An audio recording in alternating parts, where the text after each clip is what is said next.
The most powerful man in the room laughed at her. Not quietly, not privately. He laughed the way men like him always laughed, openly, carelessly, certain that the world would laugh with him.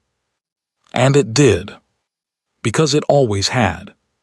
She was standing near the entrance of the Pembury ballroom when it happened. The chandeliers were blazing. The music was perfectly timed. 300 of London's finest were arranged in their usual constellations, titles gravitating toward titles, wealth circling wealth, beauty deployed like a weapon by those who had learned early how to use it.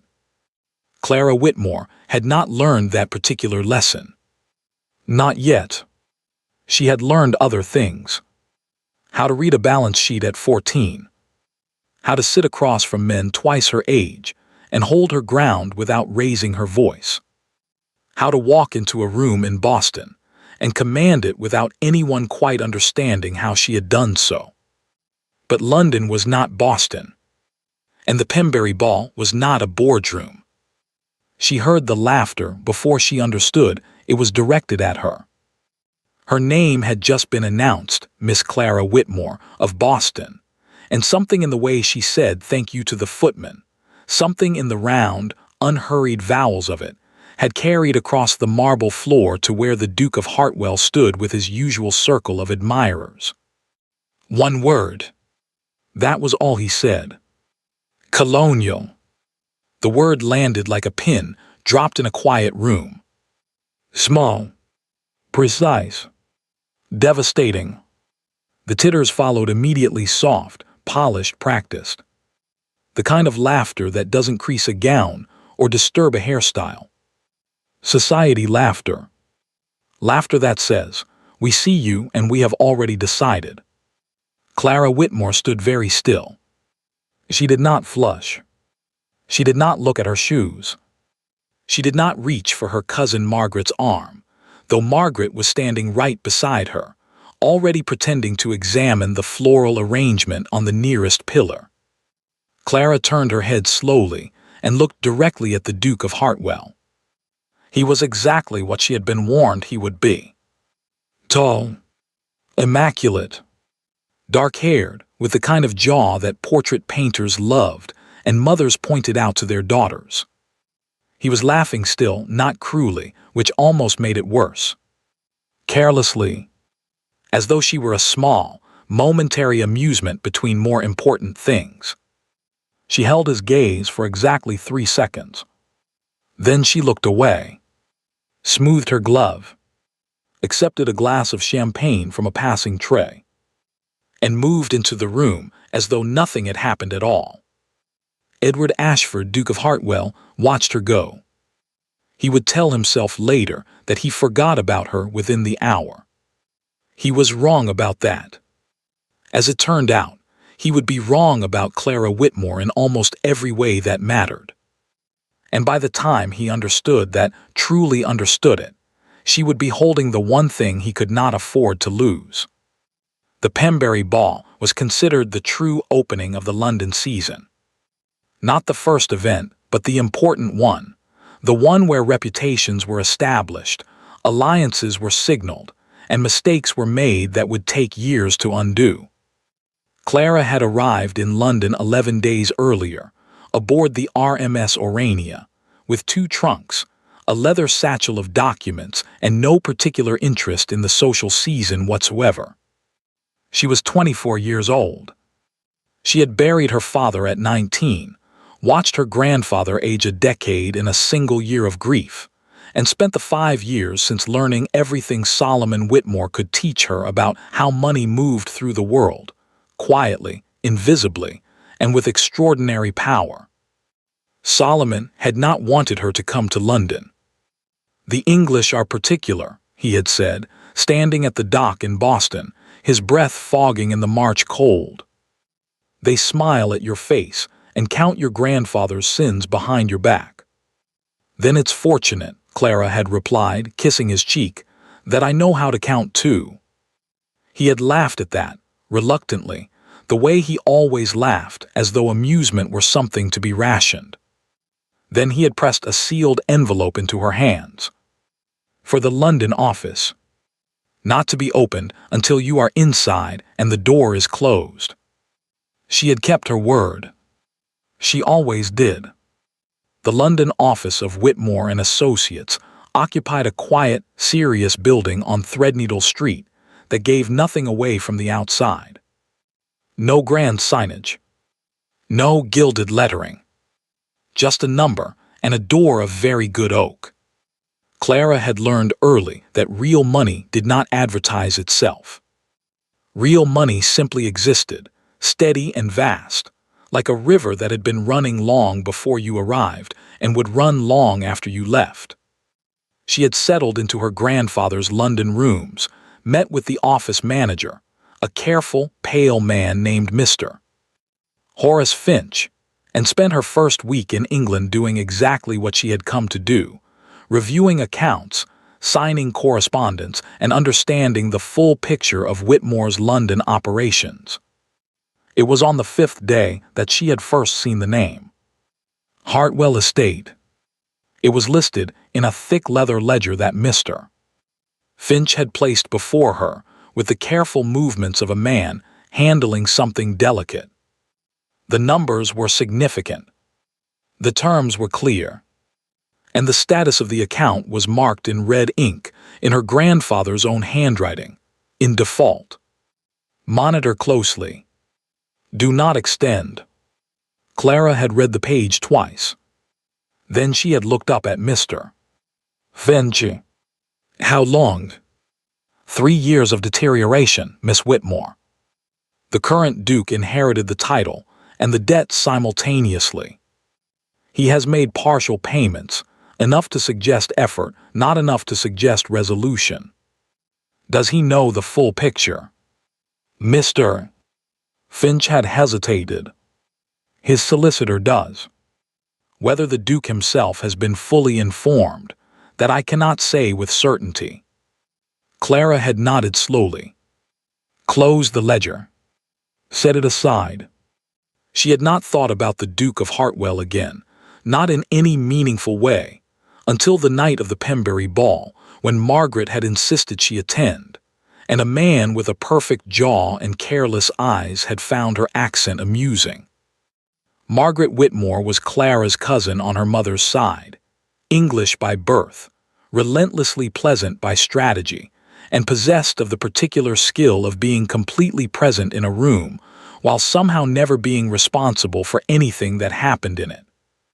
She had collected Clara from her grandfather's rooms on the evening of the ball, with the energy of someone who had been planning this moment for weeks. You must come, she had said, already adjusting Clara's hair without asking permission. Everyone will be there. It is the only event that truly matters. I am here for 3 months, Margaret. I will have time for events. You will have time for the wrong events if you don't establish yourself correctly from the beginning. Margaret had stepped back, examined her, tilted her head. You look well. The dress is a little American. But well. Clara had let that pass. She had not dressed to impress London. She had dressed as she always dressed, cleanly, well, without apology. The gown was deep green silk, simply cut, without the excessive ornamentation that seemed to be fashionable this season.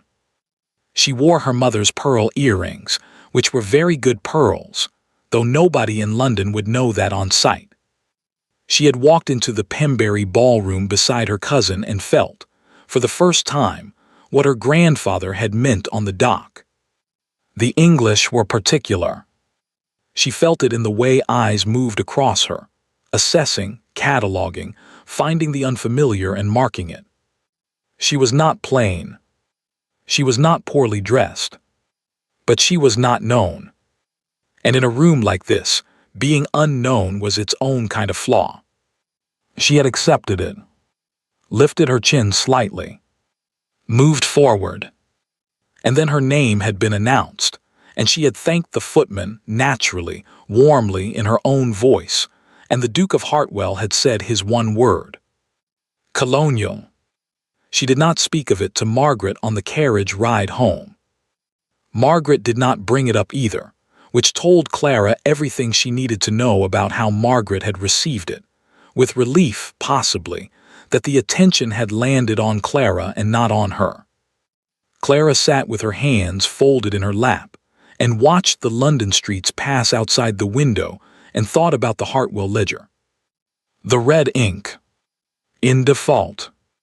The number £312,000, at last accounting. She thought about the man who had laughed. The ease of him. The absolute, unexamined certainty that the world was arranged correctly, that he was at its center, and that everything on its edges was there for his amusement.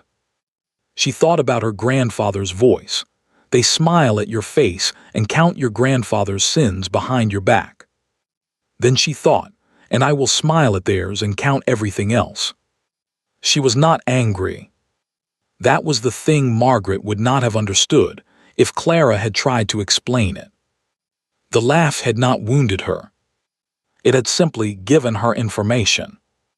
It had shown her exactly who Edward Ashford was, underneath the jaw and the title and the effortless London belonging. He was a man who did not look carefully at things. In Clara's experience, men who did not look carefully at things made very expensive mistakes. The next morning, she returned to the Threadneedle Street office. She asked Mr. Finch to pull the Hartwell file in full, not just the summary but the complete correspondence, the original loan terms, her grandfather's notes, all of it. Mr. Finch set the stack on the desk before her. It was considerable. She spent 4 hours reading every page. When she was finished, she sat back in her grandfather's chair and looked at the window for a long moment. The London sky was the particular gray of a city that had been gray for centuries and saw no reason to change. Then she straightened the papers, stacked them neatly, returned them to Mr. Finch. "Thank you, Horace," she said. She had decided on the first day to call him Horace, which had startled him considerably and seemed to have done him some good. "That will be all for this afternoon. Shall I make a note of your review for your grandfather's records?" "Yes," said Clara. "Note that I reviewed the file. Note that no action was taken at this time." She paused at the door. "And Horace, who else has access to this information?" "Outside of this office." "Only the Duke's solicitor, Miss Whitmore. It is a matter of strict confidence." "Good," said Clara. "Keep it that way." She went back to the social circuit that evening. Lady Harrow's musical evening. She wore a different dress, ivory this time with her mother's pearls again. She smiled at everyone. She was warm, genuinely curious, asked people about themselves, and listened to the answers. She danced twice with a perfectly agreeable baronet who seemed surprised to find her charming. She did not seek out the Duke of Hartwell, but she positioned herself twice during the evening exactly where he would see her laughing, relaxed, entirely at home, and each time she felt his gaze find her across the room, she did not return it. Let him wonder, she thought. Let him wonder what, exactly, he had laughed at. Edward Ashford had not survived 3 years of quietly catastrophic debt by being stupid. He was many things proud, certainly. Careless with words, as the Pembury ball had demonstrated. Accustomed to a world that arranged itself around his convenience. But he was not stupid. And when something required his full attention, he was capable of a focus that surprised people who had mistaken his ease for laziness. Clara Whitmore had his full attention. He told himself in the beginning that it was purely practical. He needed a wealthy wife before the end of the season. That was the simple, brutal truth of it, a truth he had been avoiding for 2 years, repackaging in softer language, calling it securing the estate's future or fulfilling his responsibilities to the Hartwell name. But at 3 in the morning, when the house was quiet and the ledgers were open on his desk, he knew what it actually was. He was running out of time. His solicitor, Mr. Gerald Prout, had been delivering the same message with increasing urgency for 18 months.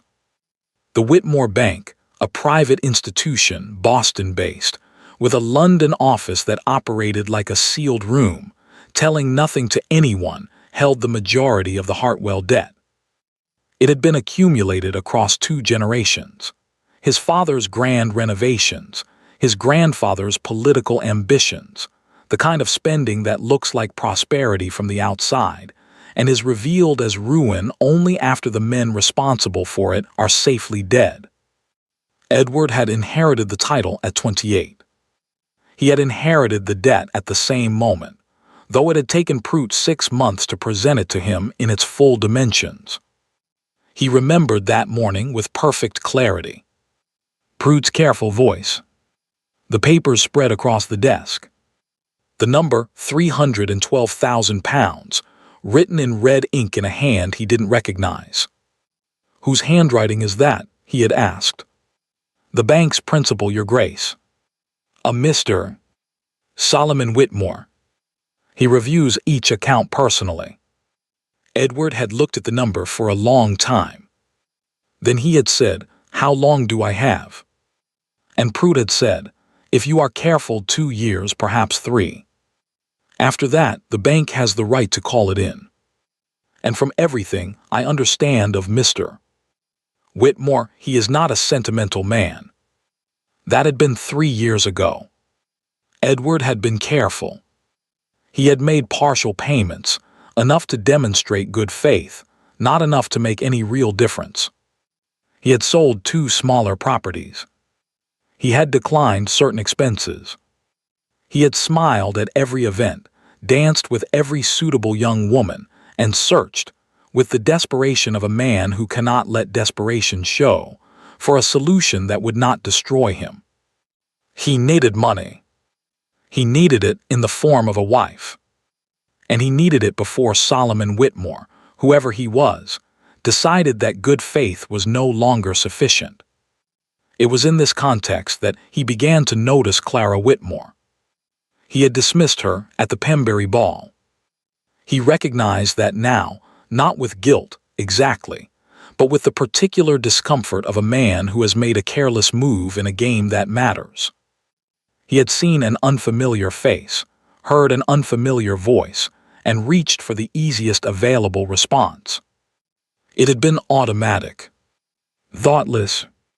The way she had looked at him afterward was not automatic or thoughtless. It was the most deliberate thing he had seen in a long time. 3 seconds. Direct. Entirely without fear or pleading. And then she had simply moved on. As though he were a minor inconvenience she had already resolved. He had thought about those 3 seconds more than he would ever admit to anyone. He began to pay attention at subsequent events.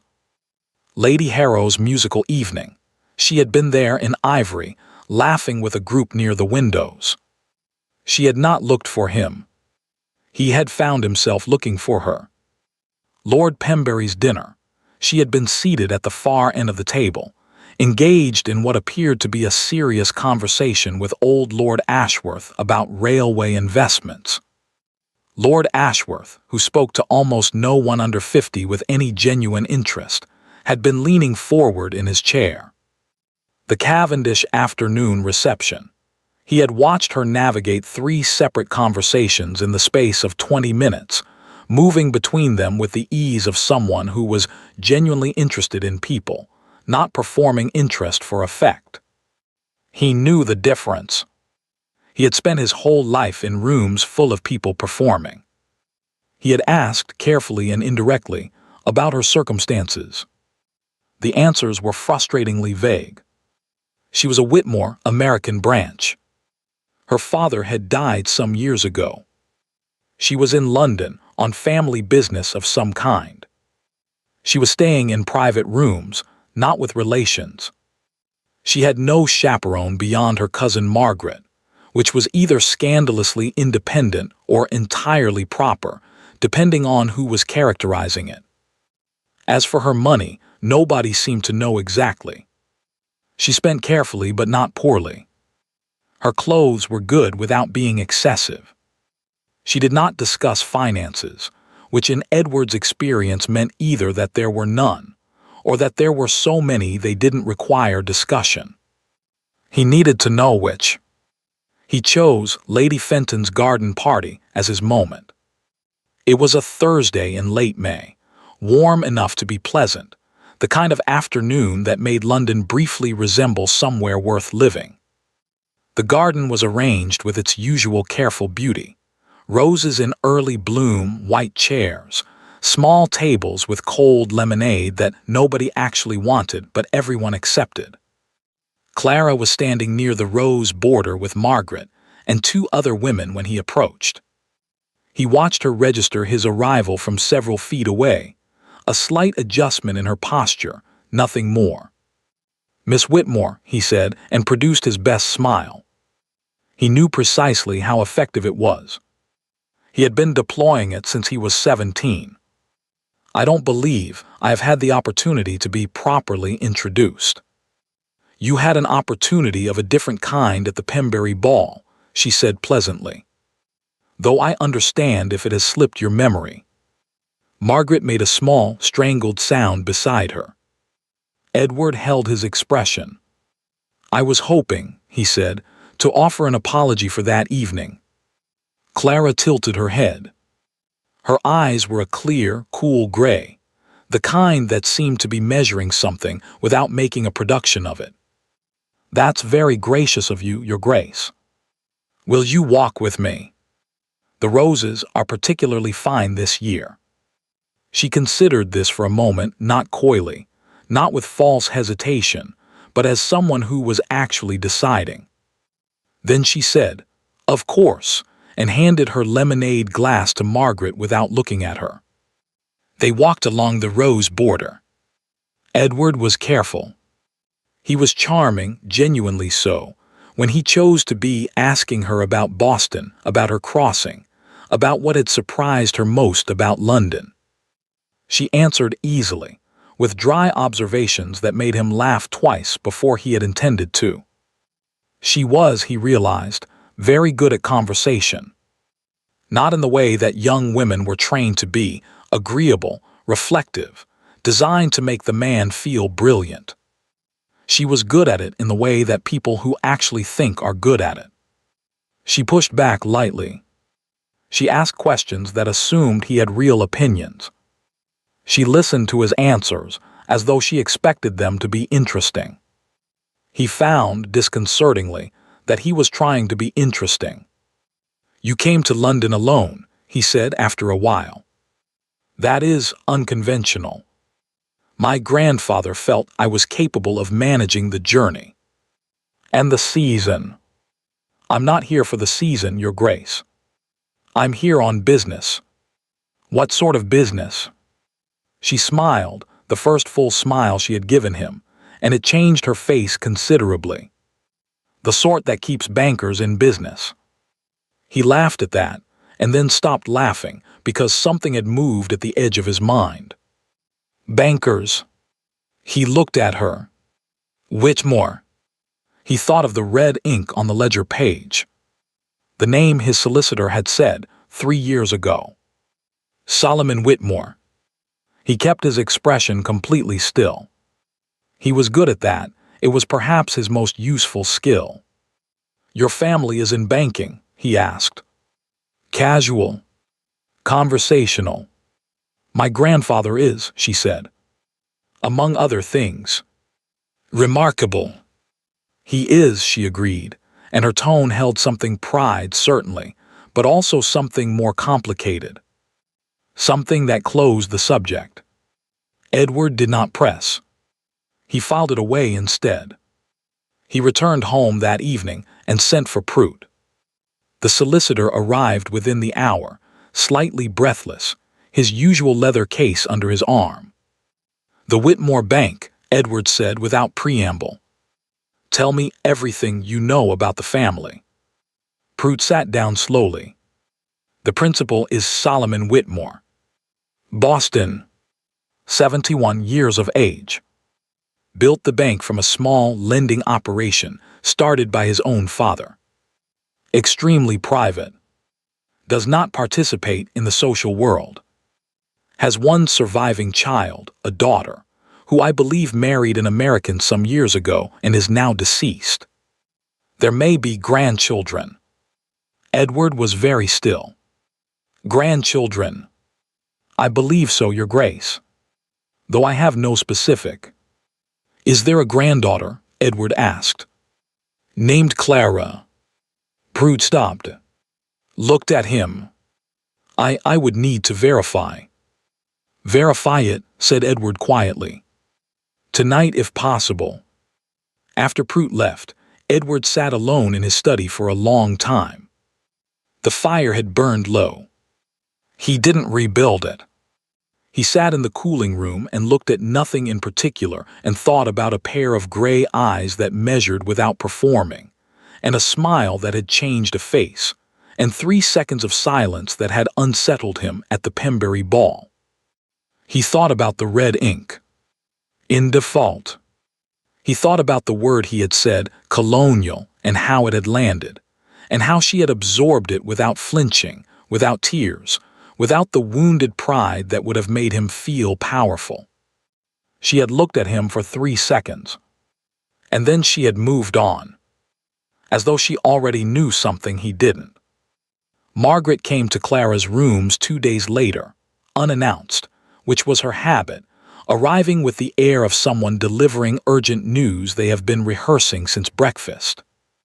The Duke, she said, settling herself into the best chair without being invited, has been asking about you. Clara was at the writing desk, reviewing correspondence. She did not look up immediately. Has he? Lady Fenton told Mrs. Cavendish, who told me directly, he has been making inquiries. About your family. About your grandfather. Margaret paused for effect. About money. Clara set down her pen. Looked at her cousin with genuine interest. And what has he learned? Nothing specific. Your grandfather's affairs are apparently very closed.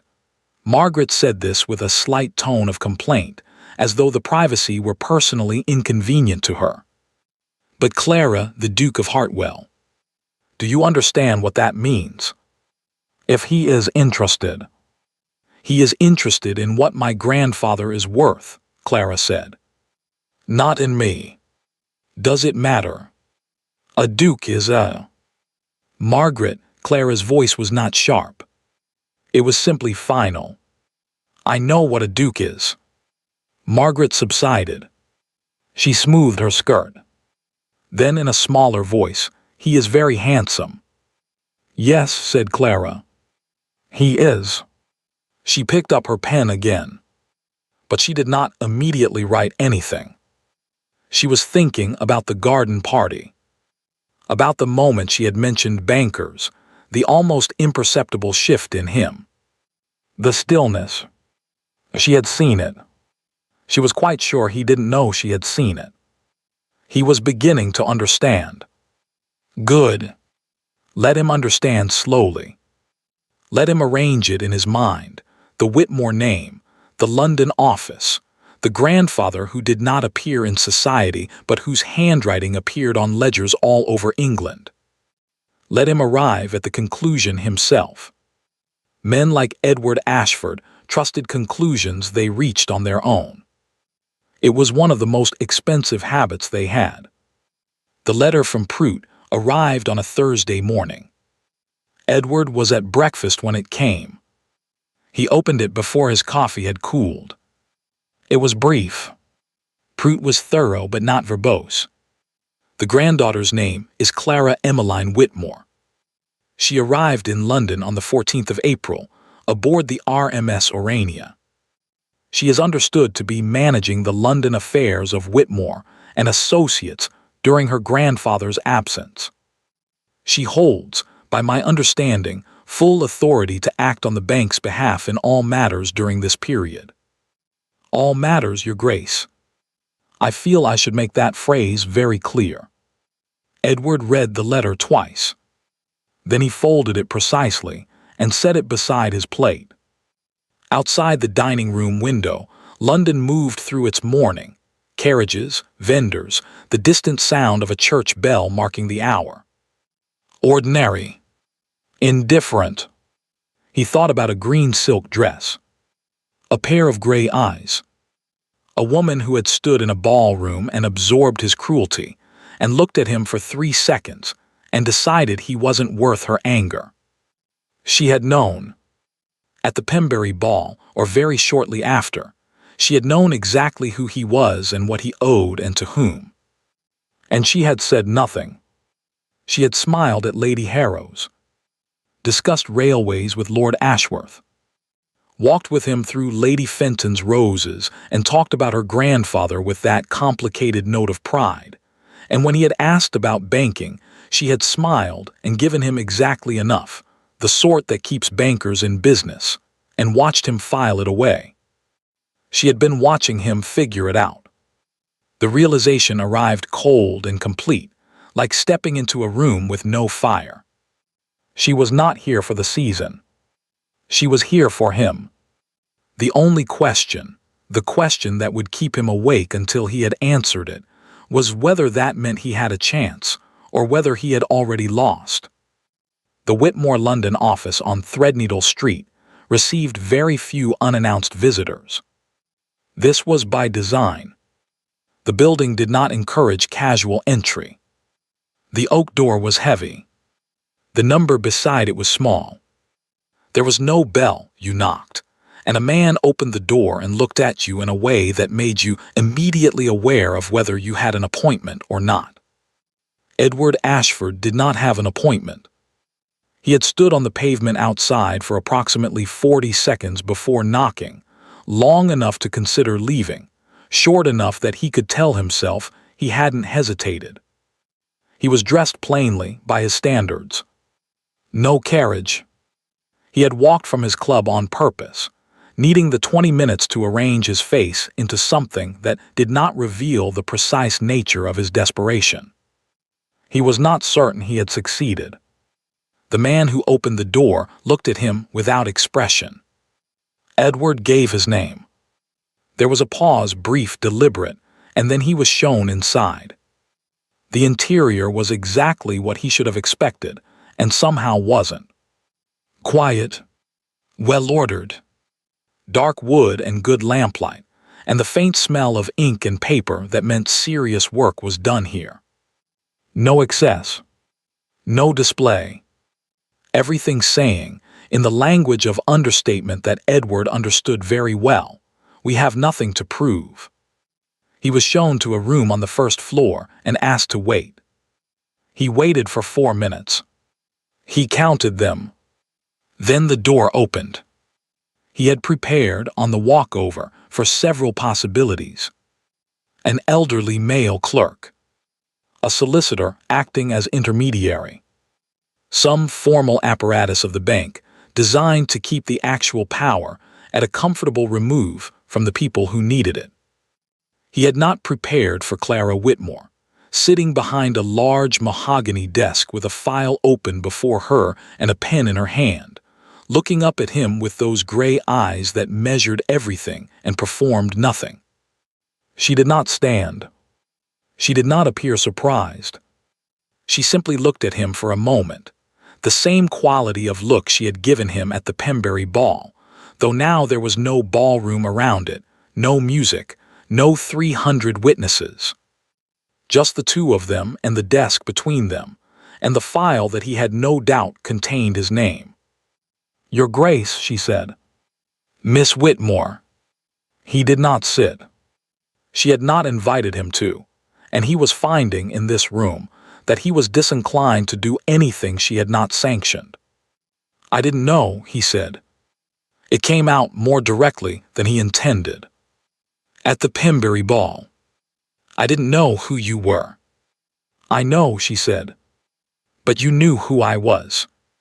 A pause. "I suspected. By the next morning I was certain." He absorbed this. And you said nothing. You never asked the right question, Your Grace. He looked at her. She was perfectly composed, not cold, not triumphant. Simply present, in the way that people who are very sure of their ground are present. Occupying the room without effort. What is the right question? He asked. She closed the file. Folded her hands on top of it. That depends entirely on why you came here today. Edward had rehearsed this too. On the walk. In his mind at 3 in the morning for the past 4 nights. He had rehearsed a version that was gracious. One that was direct. One that acknowledged the Pembury ball with sufficient contrition and then moved efficiently to the practical matter at hand. He had even, in his worst moments, rehearsed a version that attempted charm, which, in daylight and in this room, he recognized immediately would be the single most catastrophic approach available to him. He used none of them. Instead, he said simply, I came to discuss the Hartwell account. I see. I understand you hold full authority on behalf of your grandfather during your time in London. I do. Then I would like to speak with you directly about the terms. About a resolution. Clara was quiet for a moment. Then she said, What kind of resolution did you have in mind? He had not intended to say it so quickly. He had planned more groundwork, more careful architecture of language around it. But the room was very quiet, and her eyes were very direct, and the file with his name on it was sitting under her folded hands. Marriage, he said. I am suggesting a marriage arrangement. One that would resolve the outstanding debt and secure the Hartwell estate. In exchange, I would offer my name, my title, and everything that accompanies it. He stopped. In the silence that followed, he heard himself. Heard exactly how it had sounded. Clara looked at him for a long moment. Then she opened the desk drawer. Withdrew a single sheet of paper. Slid it across the desk toward him with 2 fingers, as though it were something that did not require much force to move. He looked down at it. The Hartwell account. Fully itemized. Every payment, every default, every note in his solicitor's hand, and her grandfather's red ink. £312,000, plus accrued interest. Final. You are not offering me a marriage, Your Grace, Clara said. Her voice was even. Not angry. Worse than angry, precise. You are offering me a transaction. You are proposing to purchase a resolution to your financial difficulties, with a title I did not ask for, and a name I did not need. She stood. She was not tall, but in this room behind this desk, she was something else entirely. I have dealt with enough transactions, she said. My grandfather built his entire life around them. I grew up watching men slide papers across tables at each other and call it an agreement. I know what an agreement looks like, and I know what it is worth when the only thing holding it together is mutual convenience. She moved to the door and opened it. Not rudely. Simply, conclusively. Good afternoon, Your Grace. Edward picked up his hat from the chair. He walked to the door. He stopped when he was level with her, close enough that he could have said something quietly, something real, something unscripted. He could feel the pull of it. He didn't. He walked out. The oak door closed behind him. On the pavement, in the London afternoon, he stood for a moment with no particular direction in mind. Then he began walking. He didn't go back to his club. He walked along the river instead, for a long time, in no particular direction, thinking about a sheet of paper slid across a desk with 2 fingers, and a woman who had opened a door not in anger but in disappointment. That was the thing that stayed with him. Not the refusal. The disappointment. as though she had expected better of him, and he had confirmed precisely and efficiently that she was right not to. Margaret had her own social life, her own invitations, her own web of carefully maintained acquaintances. Clara had understood from the beginning that her cousin was not unkind. She was simply arranged around herself, the way that people who have never had real security arrange themselves. Everything evaluated for its usefulness. Every relationship maintained for its potential return. Clara had felt mild affection for her, and mild wariness in equal measure. After Threadneedle Street, she should have felt the wariness more acutely. She would think this later. She would think, I knew, and I didn't act on it, and that was careless. But she had been thinking about other things. She had been thinking about the expression on Edward Ashford's face when he heard himself say marriage in that room. The way he had stopped, not caught out exactly, but suddenly aware of the sound of his own words. As though something in him had recognized, a half-second too late, that the version of himself he had walked in with was not adequate for the room he was in. She had not enjoyed it. That surprised her. She had anticipated the moment for weeks, the transaction laid bare, the offer made in its real terms, the contrast between what he was proposing and what a real proposal might have looked like. She had been certain it would feel like resolution. It had felt like something being wasted. She put that thought away. It was not useful. The gossip column ran on a Tuesday. Clara was at breakfast when Margaret's note arrived, hurried, slightly smudged, the handwriting of someone who had written quickly and with feeling. You must prepare yourself. There is something in the Mayfair Register. I had nothing to do with it. Please believe me. Clara set the note down. Asked her housekeeper to bring her the Mayfair Register. It was a small column, third page, the section that specialized in the kind of rumor that was technically unverifiable and practically indestructible. She read it once. Then she read it again. It has come to our attention that an American visitor currently enjoying London's social season may not be the independent traveler she presents herself as.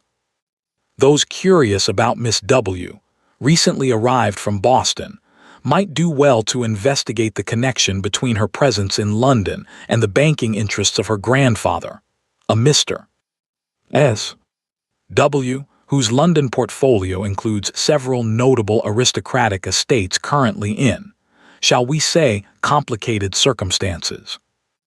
One wonders whether the season's romantic overtures are quite as spontaneous as they appear, or whether the Whitmore family has found a rather elegant method of acquiring what money alone cannot purchase. Clara placed the paper on the table. She sat with it for a long moment.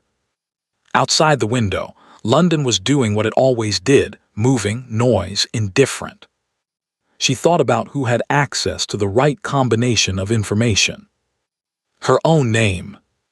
Her grandfather's name. The connection between them and the banking portfolio. The implication of aristocratic estates in difficulty. The list of people who knew all of those things together was very short. Margaret's note had said, I had nothing to do with it. Clara thought about Margaret at the Pembury ball, turning to examine the floral arrangement the moment the laughter landed. Margaret in the best chair, unannounced, delivering news about the Duke's inquiries with the air of someone who had been first to know something and wanted credit for it. Margaret watching Edward cross the garden at Lady Fenton's and calculating, behind her pleasant expression, exactly what that pursuit was worth and to whom. I had nothing to do with it. Clara folded the newspaper, set it aside, finished her tea. She did not cry. She was not built for crying about things she had half anticipated. But there was something, a tiredness, brief and genuine, that passed through her before she put it away. She had come to London for her grandfather's business. She had not come to be a story in a gossip column. She had not come to be a strategy or a rumor or a question mark beside a family name that had taken Solomon Whitmore 50 years to build. She wrote no reply to Margaret's note. Edward read the column at his club.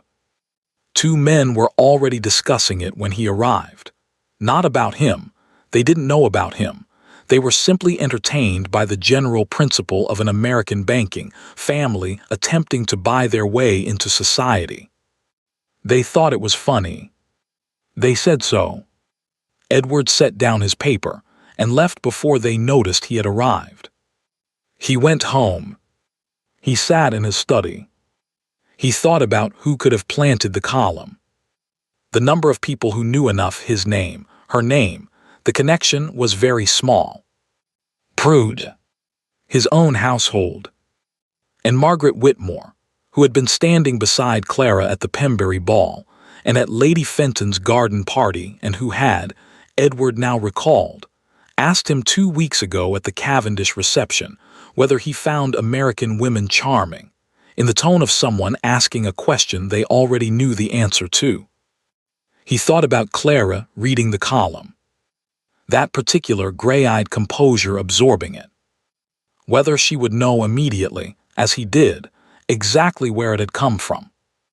He thought about himself, 4 nights ago, saying marriage in a Threadneedle Street office and watching it land exactly as badly as it deserved to.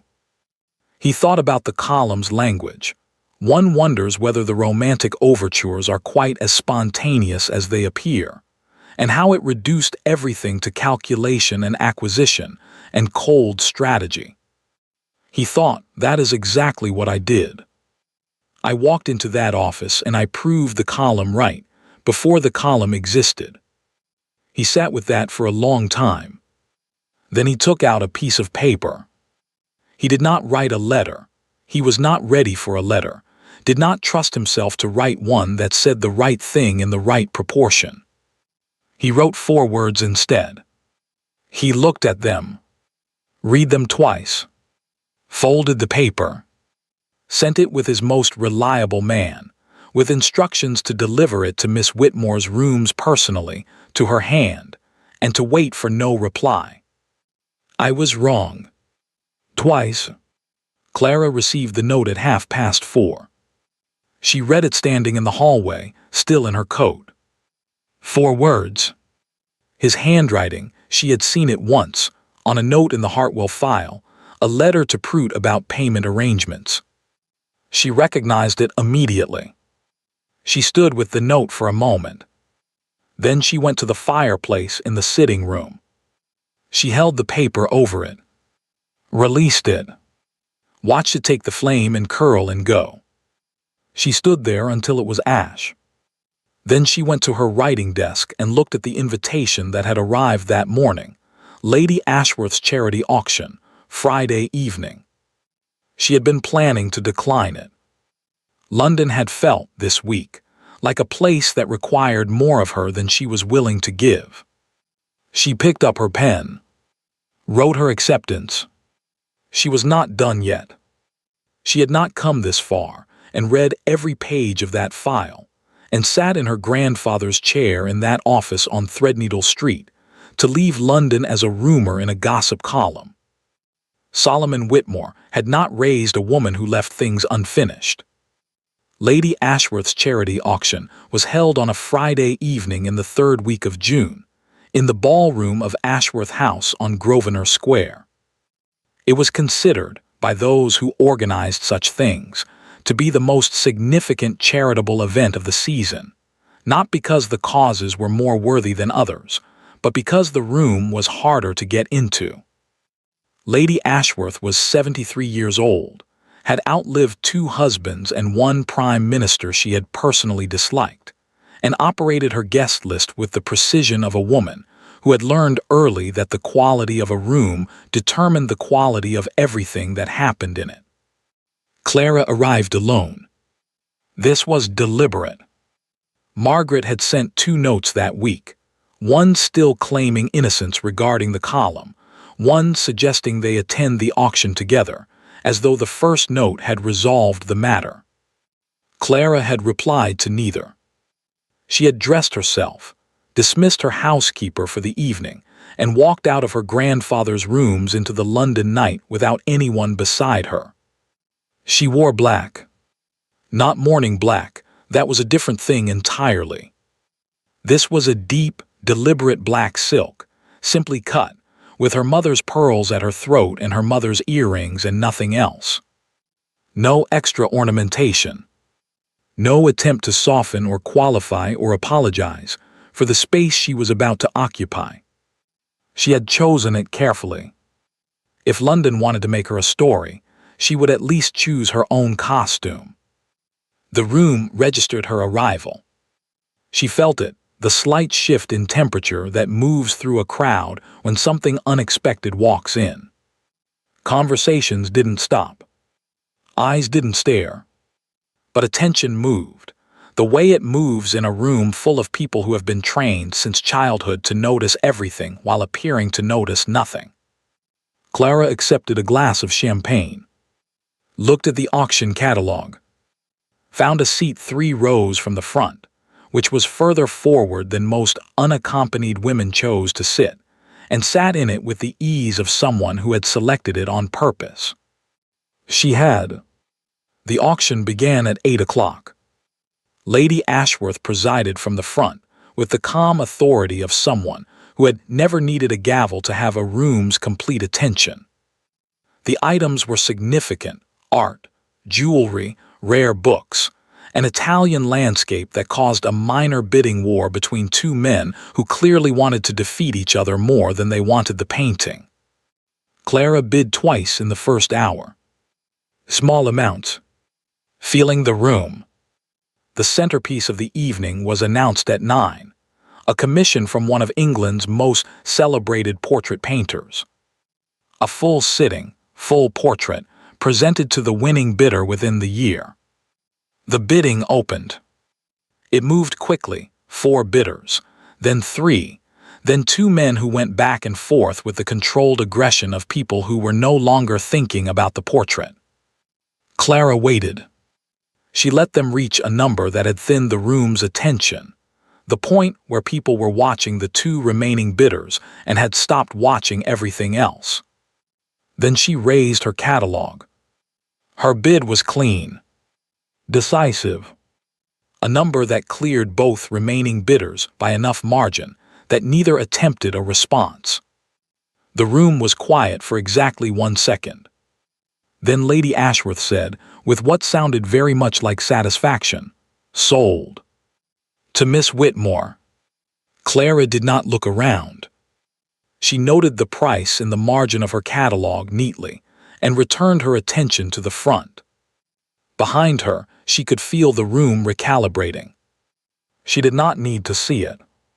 She had spent enough time in rooms full of people doing sums to know the sound of arithmetic changing. Edward had been standing at the back.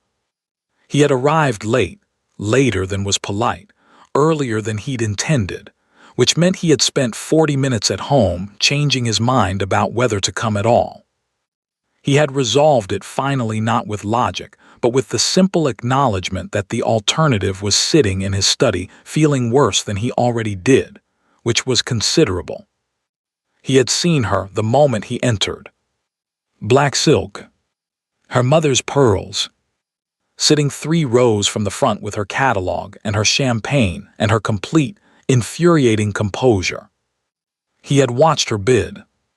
He had watched the room recalibrate around her, the shift in posture, the reconsideration in people's eyes, the particular social alchemy that happened when someone did something unexpected with such complete lack of ceremony that the room had no choice but to absorb it as fact. She had not looked around afterward. He thought she didn't do it for the room. He was not entirely sure he was right about that. But he thought it anyway. He found her during the interval, near the window at the far end of the room. She was looking out at Grosvenor Square, the dark trees, the lamplight, the movement of carriages below. She had her champagne. She heard him approach and did not turn immediately, which he had come to understand was not rudeness but something else. A choice about timing. "Miss Whitmore." She turned, looked at him. Something moved across her face, brief, unreadable, and then she was composed again. "Your Grace." He had prepared nothing. This was a departure from his usual practice, and he felt the absence of preparation acutely. But he had learned, in the past several weeks, that prepared things landed badly in her presence. She had a way of seeing around the architecture of a statement to the intention underneath it, and if the intention underneath it was insufficient, the architecture only made it worse. "I know it was Margaret," he said. A pause. "Do you?" "The column. I know it was her. I knew within an hour of reading it." Clara looked at him steadily. "And what did you do with that knowledge?" The question landed exactly where it was aimed. He held it. "Nothing," he said. "For 3 days, nothing. I told myself it wasn't my matter to correct. That it was between you and your cousin. That inserting myself would appear." He stopped. "Self-serving," she supplied. "Yes." "And was it?" "Self-serving." "Partly," he said, "because she would see through anything less than that. And partly, I wasn't certain I had the right. After Threadneedle Street. After what I said and how I said it." Clara was quiet. Outside, a carriage moved through the square. "You had the right," she said finally. "Not because of me. Because it was true, and you knew it was true, and saying nothing made it false by omission." He looked at her. "I know. Knowing and doing are different things. I know that too." He had not intended to do it publicly. He had not, in fact, intended to do it at all. He had come tonight without a plan, and plans made in rooms were inadequate anyway. He had come because the alternative was the study, and the ledgers, and the cold fire. But he was standing in Lady Ashworth's ballroom, and the interval was ending, and people were returning to their seats, and he looked at Clara Whitmore in her black silk with her mother's pearls, and thought about the column and Margaret's calculated hand in it, and 3 years of debt, and 1 word at the Pembury ball, and a sheet of paper slid across a mahogany desk with 2 fingers, and something resolved in him with the quiet finality of a door closing. He handed his champagne to a passing footman. He walked to the front of the room. Lady Ashworth, returning to her position, noticed him immediately. She was not a woman who missed things. She raised 1 silver eyebrow at him, a question. He said quietly, "1 moment, my lady. If you would permit it." She looked at him for 3 seconds, the same duration, he realized distantly, as Clara's look at the Pembury ball. Then Lady Ashworth stepped aside. Edward turned to face the room. 300 people. The most connected, most attentive, most efficiently gossip-transmitting 300 people in London. Every word he said in the next 60 seconds would be reproduced, exactly, in 12 different drawing rooms by tomorrow morning. Good. He needed witnesses. He did not make a speech. He was not a man for speeches. He knew his own strengths, and a prepared, emotional address to a ballroom was not among them. He simply spoke. "I want to correct something," he said. His voice was even. "Carrying." A column appeared in the Mayfair Register this week concerning Miss Clara Whitmore of Boston. It was inaccurate. It was planted by someone with access to partial information and a particular interest in its effect. I know the source, and I am content to name her if pressed. A silence fell over the room that was almost physical. Miss Whitmore came to London on legitimate family business. She has conducted herself throughout this season with considerably more integrity than some of the people who have presumed to comment on her character. He paused. myself included at the beginning. He did not look at Clara. He had looked at her enough. This was not for her, she didn't need it. She had walked into this room alone in black silk and bought the most coveted item of the evening without requiring anyone's permission. This was for the room. For the 12 drawing rooms. For the record. That is all, he said. Thank you, Lady Ashworth. He stepped back. Lady Ashworth regarded him for a moment with an expression that contained, he thought, something that might have been approval, wrapped in several layers of aristocratic discretion. Quite, she said, and returned to her auction. The room did not erupt. It was too well-bred for eruption. But it moved, a collective exhale, a turning of heads, the rapid low murmur of people who have just received significant information and are already transmitting it. Edward made his way back to the window. Clara was still there. She was looking at him with an expression he hadn't seen before. Not composed, not the careful evenness she deployed like armor. Something underneath it, briefly visible. Something that looked, if he was reading it correctly, like the effort of not being moved. He stood beside her. They both looked out the window at the square. You didn't have to do that, she said. I know. It will cause you difficulties. People will assume. Let them, he said. I have been letting people assume things that suited me for a long time. The difficulty makes a reasonable change. You named Margaret, Clara said. Or offered to. Yes. She is my cousin. She is, he said. I'm sorry for that part. Clara looked out the window. Don't be. She made her choice, a beat. We all did. He walked her home. She had not asked him to. He had not announced he would. They had simply left Lady Ashworth's at the same time, and the night was warm, and when he fell into step beside her, she did not object. They walked through Grosvenor Square and down toward Mayfair without speaking for a full 2 minutes. It was not uncomfortable. It was the kind of silence that exists between people who have said enough difficult things to each other, that quiet has become its own form of communication. My mother was English, Clara said eventually. He looked at her. Her family disowned her when she married my father. He was American. Not titled, not landed. He had made his own money, which her family found worse than having none. She came with him to Boston and she never came back. A pause. She died when I was 11. She never reconciled with her family. She never stopped being sad about England, I think. Even when she was happy. Edward was quiet. Listening. My grandfather blamed himself. He had introduced them. He always said that if he had been more careful, but she loved my father. It wasn't carelessness. Clara's voice was even, but something moved through it. She used to tell me about the house where she grew up. The garden. A library with a window that looked over the downs. She described it so often I felt I knew it. What was the house called? Clara looked at him.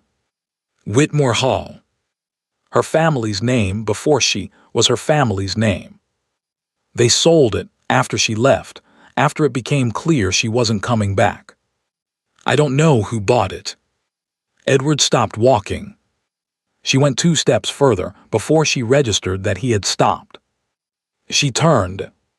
He was standing on the pavement looking at her with an expression she had not seen on him before. Not the social ease, not the careful control, not the shame of Threadneedle Street or the resolve of Lady Ashworth's ballroom. Something stripped. Something that did not know what to do with itself. What is it? She said. He looked at her for a long moment. I need to show you something, he said. Not tonight. Tomorrow. Can you come to Hartwell House tomorrow morning? Why? Please, he said. It was the first time he had said that word to her. She felt it land differently than everything else. 10 o'clock, she said.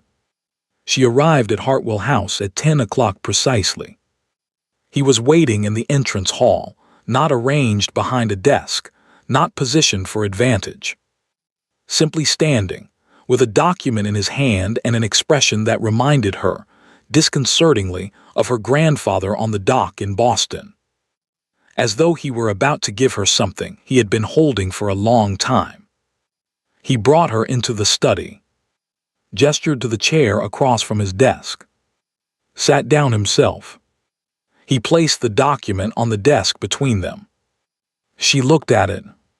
It was a property deed, dated 2 years prior. The estate listed was in Wiltshire. She read the name of the property, Whitmore Hall. The room was very quiet. I bought it at auction, Edward said. His voice was careful.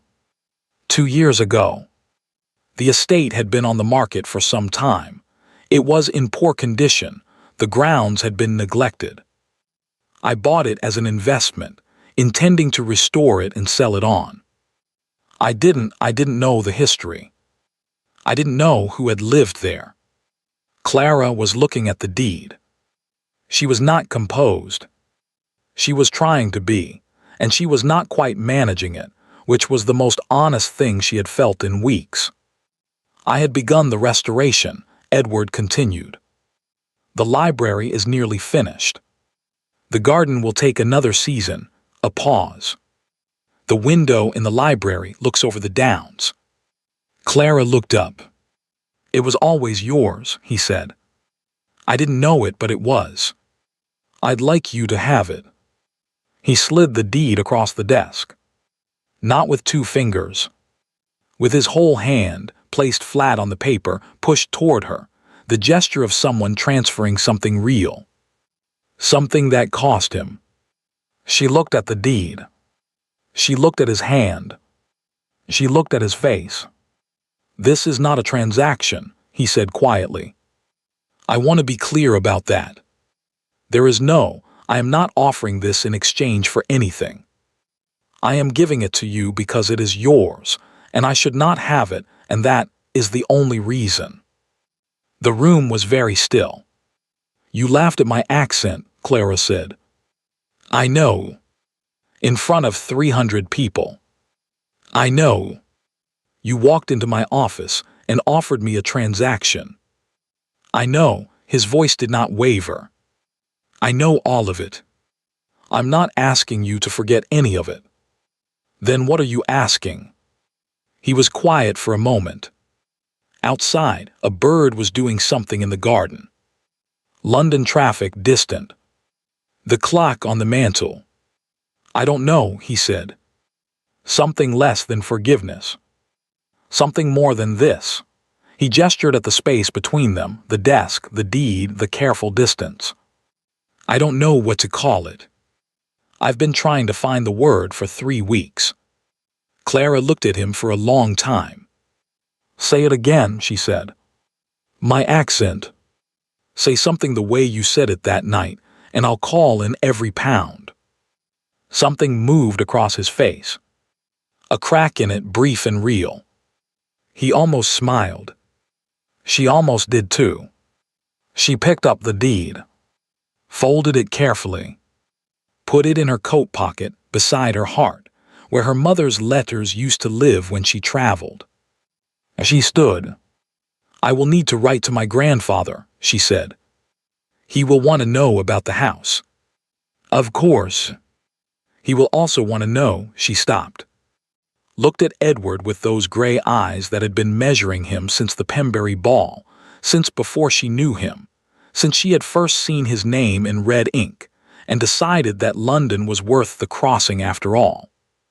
He will want to know several things. I would welcome the opportunity, Edward said, to answer them. In whatever form he prefers. He is not a sentimental man. So I have heard. He will ask you difficult questions. I expect so. And you will answer them honestly. All of them. Yes, Edward said. And then, because it was true and she would see through anything less, I will try. Clara nodded slowly. She walked to the door. She stopped with her hand on the frame, the same position he had occupied at Threadneedle Street 2 weeks and a lifetime ago. She did not turn around. The library window, she said. The one that looks over the downs. Yes. My mother said the light in the afternoon was extraordinary. It is, Edward said quietly. I've been working in there most evenings. The light lasts until nearly 9 o'clock this time of year. Clara's hand tightened briefly on the door frame. Then she walked out. 1 season later. The wedding was held in September at Whitmore Hall. Clara's choice on every particular.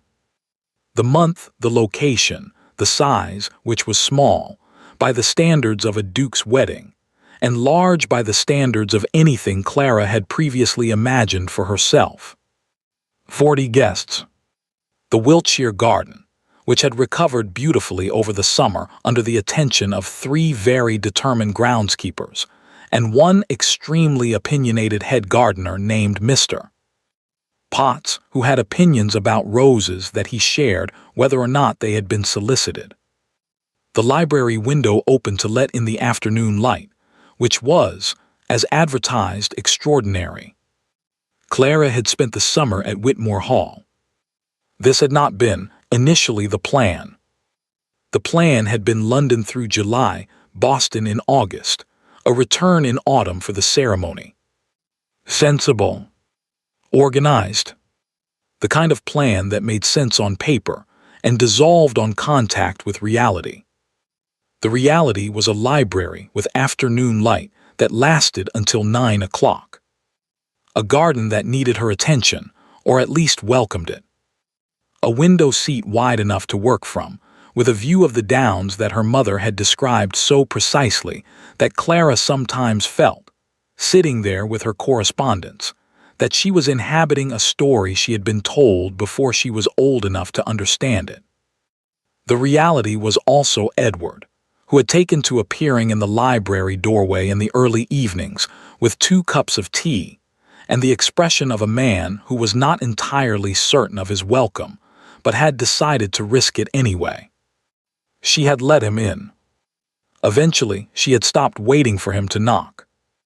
They had argued 3 times over the summer. Properly argued, about the estate management, about a decision he had made regarding the tenant farms without consulting her, about a letter from Prout that she had read over his shoulder and had thoughts about. Each argument had been uncomfortable and productive, and had ended not with one of them capitulating but with something better, a position neither had held at the beginning, arrived at together. She had not expected to find that satisfying. She found it extremely satisfying. She did not tell him this immediately. She was still Clara Whitmore. Some things required time. Solomon Whitmore arrived from Boston on a Thursday, 4 days before the ceremony. He was 71 years old, built like a man who had spent his life making unmovable decisions, and he walked into Hartwell House with the air of someone conducting a final inspection of a property he was considering acquiring. He looked at the entrance hall, the proportions, the condition of the plasterwork, the quality of the light, with the same expression he used when reviewing a balance sheet. Noting what was there. Noting what was missing. Forming conclusions he would not share until he was ready. He shook Edward's hand for exactly 3 seconds. Said nothing. Then asked to see the accounts. Edward had the accounts ready. He had been ready for 2 months. He had also, on Clara's quiet advice, reorganized them in a format that would make the full picture immediately legible to someone who had been reading financial documents for 50 years.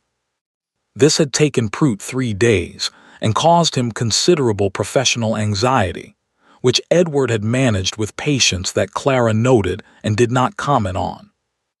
Solomon spent 4 hours with the accounts. He asked 17 questions. Edward answered all 17 honestly, including the 3 that were genuinely uncomfortable concerning decisions made in the first year of his dukedom that he would not make now, which he said plainly without dressing them in better language. Solomon listened to each answer without expression. He did not make notes. He did not need to. At the end of the 4th hour, Solomon closed the ledger.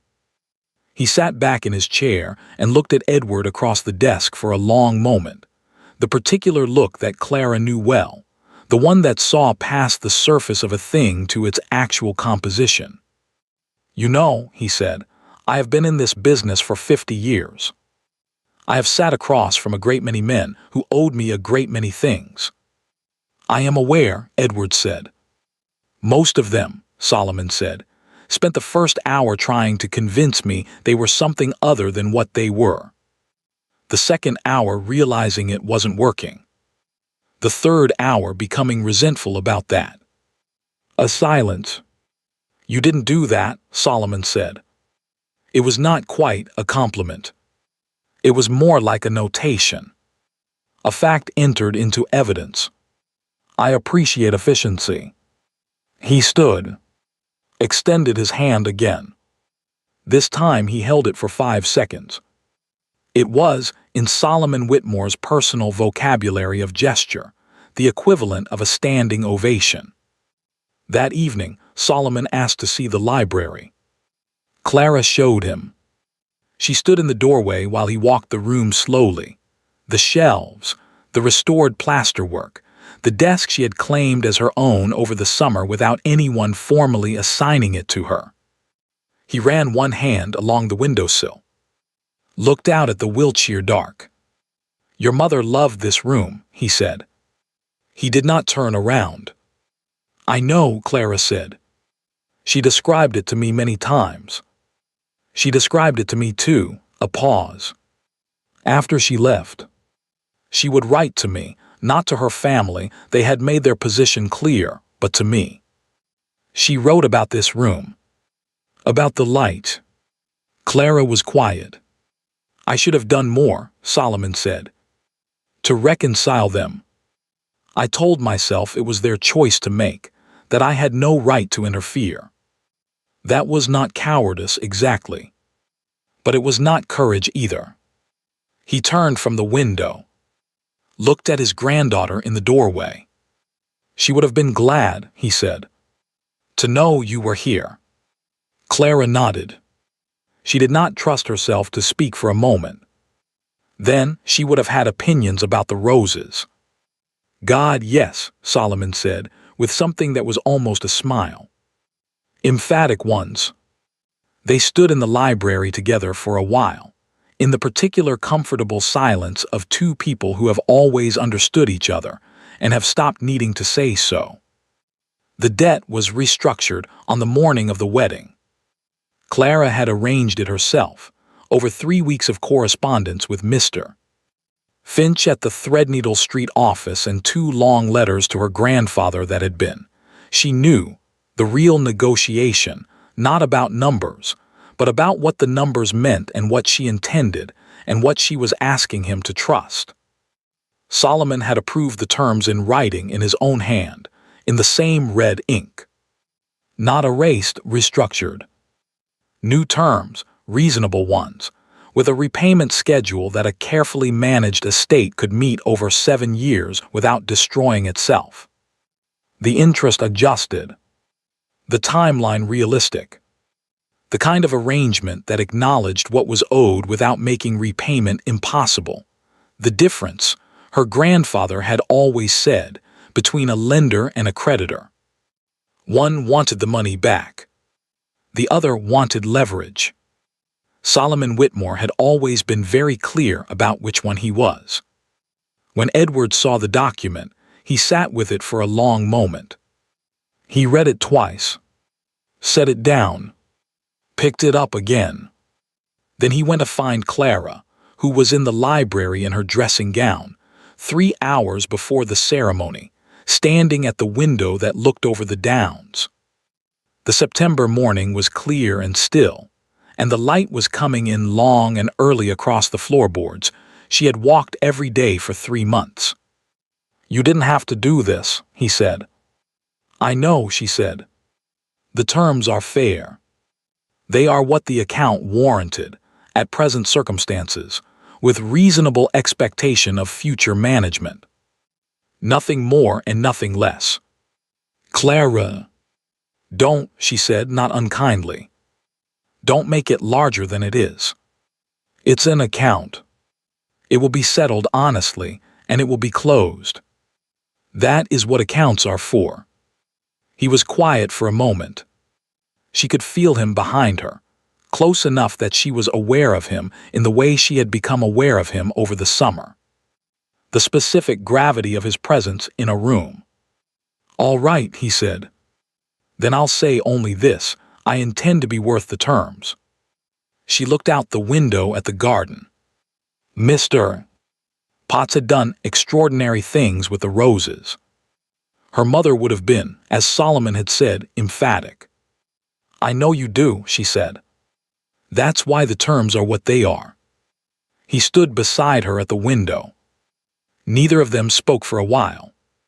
The September light was coming in gold and unhurried, and the grounds were waking up below them. Birds, the distant sound of the kitchen, a cart moving along the lane. "What is it like?" he said, seeing it for the first time. She had been thinking about this since the moment she had arrived in May. She had thought she would feel like a visitor. She had expected the house to feel like someone else's story, narrated to her from the outside, never quite hers to inhabit. It had not felt that way. Not once. She was right, Clara said. About the light. He looked at her profile. She was watching the garden with the expression he had catalogued over 3 months, the one she wore when something had arrived that she hadn't allocated space for. Something real. He had learned not to remark on it when it appeared. She was still Clara Whitmore. Some doors she opened herself, in her own time or not at all. "She would have liked you," Clara said. "My mother." "On what grounds?" "She had terrible taste in stubborn men." A pause, the considered pause she used when the next thing mattered. "She also had very good taste in stubborn men." It amounted to the same thing in the end. Edward was quiet. "Then, and you? What is your taste?" Clara turned from the window and looked at him. The full look, gray eyes, measuring, honest, not performing anything, not softening anything, not asking permission for what she actually thought. "Apparently," she said, "similar." She held his gaze for exactly 3 seconds. Then she went to get dressed. The ceremony was at 2 o'clock. Edward stood at the front of the garden and watched Clara walk toward him across the Wiltshire grass. She wore her mother's English lace, found in a trunk in the attic of this very house, in June by Mrs. Potts, who cleaned and whose husband gardened and who had cried silently for 5 minutes upon discovering it, and then brought it to Clara wrapped in fresh linen as though it were something sacred, which it was. The lace had required some restoration. Clara had sat with it herself, 2 evenings a week through July and August, with a needle and her mother's patience, which she had inherited along with the gray eyes and the capacity for silence and the particular stubbornness that Solomon called efficiency, and her father had called the best and most maddening thing about the Whitmore women. She had finished it the week before the wedding. Pressed it herself. Hung it in the window of the room that had been her mother's childhood bedroom, which Clara now slept in, so that the September light could move across it one more time before she wore it. Solomon walked beside her across the garden. Not giving her away, she had been specific about that, and he had not argued, because he understood that she was not a thing to be given and never had been. Simply walking beside her because she had asked him to, because he was the person she most wanted beside her for the first part, before she walked the last few steps alone. He walked well for 71. He always had. At the edge of the rose border where the path narrowed, she touched his arm briefly. He covered her hand with his for a moment, one moment, no more, and then she walked the last few steps alone. She reached Edward and looked at him. He looked at her. Neither of them said anything for a moment that stretched long enough to be noticed by the 40 people watching, long enough for Lady Ashworth, seated in the third row and wearing an extraordinary hat, to permit herself a small, private expression of satisfaction that she would deny having experienced if anyone mentioned it. Then the vicar began. At the dinner afterward, Solomon spent 40 minutes talking to the cook about Boston fish chowder. He had discovered on his second evening at Whitmore Hall that the cook, a large, cheerful Wiltshire woman named Mrs. Carr, had once spent a winter in Massachusetts visiting a sister, and had formed views about American cooking that she delivered with confidence and considerable inaccuracy. Solomon had corrected her on 7 points. She had defended her position on 5 of them. They had reached agreement on 2. It was the most enjoyable conversation he had had in recent memory. At the wedding dinner, he declared her English chowder adequate. He meant it as high praise. Mrs. Carr understood this instinctively and was extremely pleased. Margaret had not been invited. She had sent 3 notes over the preceding months, the first defensive, the second apologetic, the third elaborately so, with the energy of someone who has spent considerable time constructing remorse and would like it acknowledged. Clara had read all 3.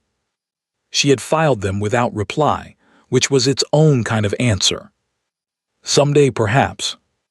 There were things between them that were not finished, and things that might never be, and Clara had made a private accounting of the difference.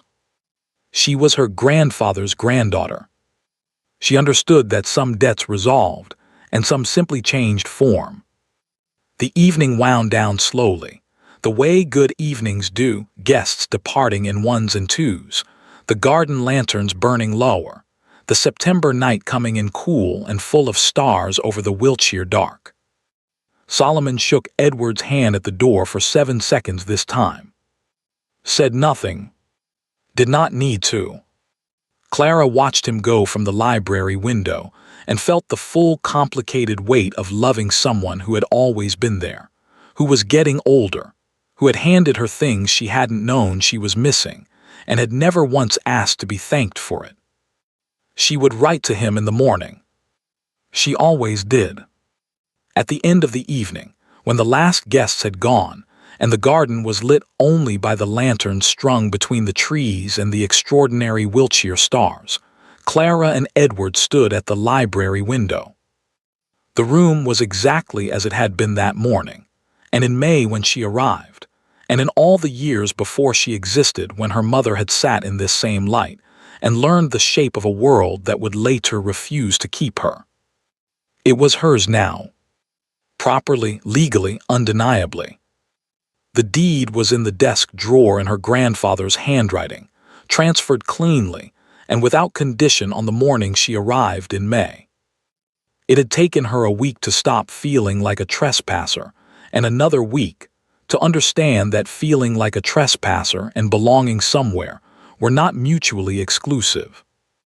Home, her mother had once written to Solomon, is not where you start. It is where you stop being afraid to stay. Clara had stopped being afraid to stay sometime in June. She had not marked the exact moment. It had not announced itself. Edward said something quietly in her ear. She laughed. Loud. Real. Unguarded.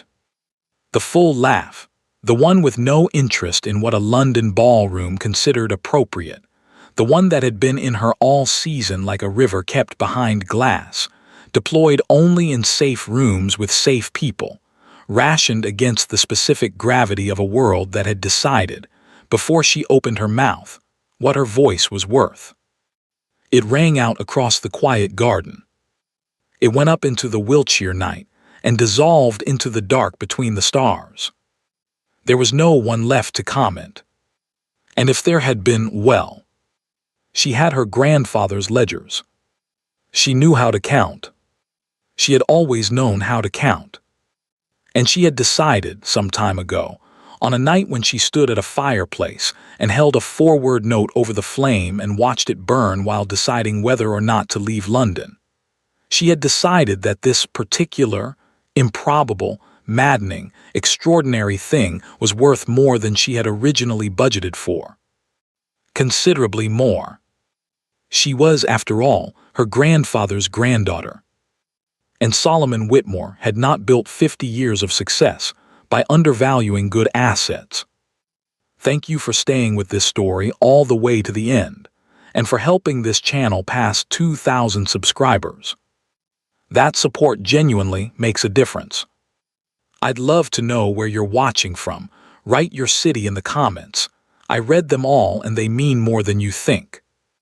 If you enjoyed the story, don't forget to leave a like and subscribe so you don't miss the next one. Your support helps keep these stories coming and getting better with each upload. Reaching this milestone has been incredibly motivating. Honestly, you've made me very happy. Seeing your comments, your engagement, and your support gives this channel its energy and direction. Thank you for being part of it and for helping it grow. There are many more stories on the way, each one crafted with more care and detail than the last. Your presence here is what makes it all worth doing, and I'm looking forward to sharing the next story with you very soon.